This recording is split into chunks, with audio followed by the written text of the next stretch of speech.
আজকে না lazy day. কিচ্ছু করতে ইচ্ছে করছে না। এরকম একেকদিন হয় দেখবেন কিচ্ছু করতে ইচ্ছে করে না।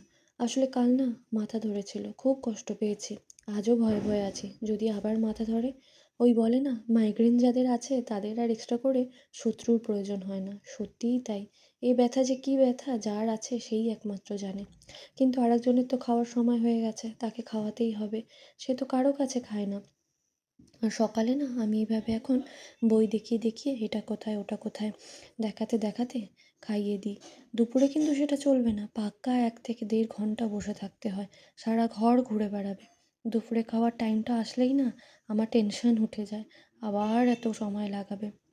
ওকে ঘুম পাড়িয়ে দিয়ে আমি একটু চকলেট খেতে খেতে টিভি দেখছিলাম। ওর সামনে তো খেতে পারি না, ওকেও দিতে হবে। চিপস কুরকুরে খাওয়াও ছেড়ে দিয়েছি, এতও খেতে ভালোবাসি। ওকে যে দিতে হয়, এখনই তো আটকাতে পারবো, এরপর তো আর আটকাতে পারবো না, নিজেই খেয়ে নেবে। আর আজকে না ঘুগনি হয়েছিল, ওকে অল্প করে দিচ্ছি সেটাও খাবে না, ওকে বেশি করে দিতে হবে। কন্টিনিউ জেদ করছে, দেখুন কিছুতেই খাবে না। বেশি করে যখন চামচে করে দিচ্ছি তখন সে খাবে। যাই হোক, সকলে ভালো থাকবেন কেমন? আর ব্লগটা কেমন লাগলো সেটাও কিন্তু জানাবেন।